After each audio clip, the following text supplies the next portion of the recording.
Assalamualaikum warahmatullahi wabarakatuh. Perkenalkan, nama saya Karunia Rahman. Saya dari kelas G Akuntansi. Di video kali ini saya akan mempresentasikan materi bab 12, yaitu tentang etika bisnis dan tanggung jawab sosial. Definisi etika berasal dari kata Yunani etis, yang dalam bentuk jaraknya berarti adat istiadat atau kebiasaan. Ada banyak definisi etika yang dikembangkan oleh para ahli, namun semuanya mengacu pada moralitas adalah istilah yang dipakai untuk mengajukan praktik dan kegiatan yang membedakan apa yang baik dan apa yang buruk.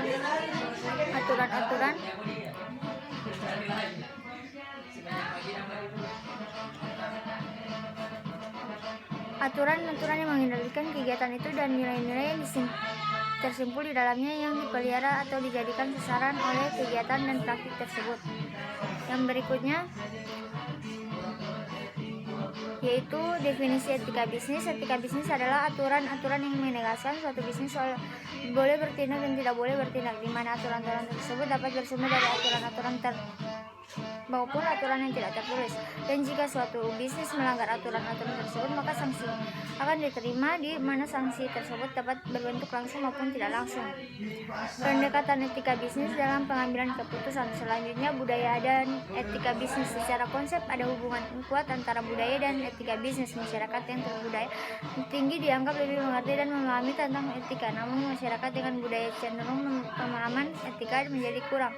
Kepemilikan budaya bersumber dari keinginan untuk menjunjung tinggi apa yang telah diwariskan oleh para leluhur mereka tentang aturan-aturan dan hal yang harus dilaksanakan sebagai sebuah warisan kebanggaan secara turun-temurun. Selanjutnya, Islam dan etika bisnis serta tanggung jawab sosial. Ada perbedaan mendasar dalam mode ekonomi Islam dan ekonomi lainnya, yaitu ekonomi Islam memadukan antara ilmu dan etika, atau juga seperti tidak memisahkan antara ilmu-ilmu yang lain dengan etika politik, teknik, antropologi, militer, kedokteran, dan lain-lainnya. Selanjutnya, etika bisnis dan konsep good corporate governance. Dan selanjutnya, definisi tanggung jawab sosial. Definisi formal dari tanggung jawab sosial adalah kewajiban manajemen untuk membuat pilihan dan mengambil tindakan yang berperan dalam mewujudkan kesejahteraan masyarakat. Kewajiban tersebut dapat berbentuk perhatian perusahaan pada masyarakat sekeliling maupun tanggung jawab pada pemerintah dalam bentuk membayar pajak secara jujur dan tepat waktu.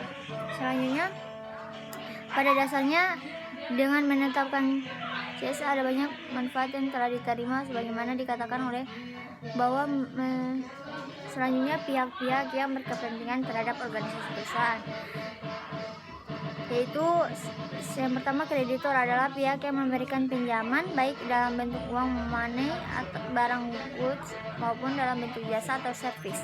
Investor di sini bisa mereka yang membeli saham tersebut. Bahkan komisaris perusahaan, seseorang investor berkewajiban untuk secara dalam kondisi perusahaan di mana ia akan berinvestasi atau pada saat ini dan berinvestasi, karena dengan laporan keuangan perusahaan tersebut nantinya ia akan mengetahui berbagai informasi perusahaan. Selanjutnya, beberapa permasalahan dalam bidang etika bisnis dan tanggung jawab perusahaan. Ditemukannya tindakan perusahaan yang bersifat merekam masyarakat, baik dalam bentuk pembuangan limbah pabrik, pembelian lahan perusahaan dengan pembayaran yang tidak sesuai urutan pasar, penghindaran pembayaran. Yang berikutnya, adanya tindakan insiden trading dalam bidang perdagangan. Yang berikutnya, keputusan bisnis yang mengedepankan keuntungan jangka pendek namun tidak memikirkan dampak jangka panjang. Melakukan PHK, pemutusan hubungan kerja pada karyawan secara tidak fair atau jujur, menghindari pembayaran pajak, sumbangan sosial, dan bantuan lainnya. Selanjutnya, solusi dalam menyelesaikan dalam bidang etika bisnis dan tanggung jawab perusahaan. Yang pertama itu ditemukannya tindakan-tindakan perusahaan yang bersifat masyarakat, baik dalam bentuk pembuangan limbah pabrik, pembelian dan perusahaan yang pembayaran yang tidak sesuai aturan pasar, penghindaran pembayaran. Adanya tindakan insiden trading dalam bidang perdagangan, keputusan bisnis yang mengedepankan keuntungan jangka pendek namun tidak memikirkan dampak jangka panjang. Melakukan PHK atau pemutusan hubungan kerja pada karyawan secara tidak fair atau jujur. Sekian dari saya. Wassalamualaikum warahmatullahi wabarakatuh.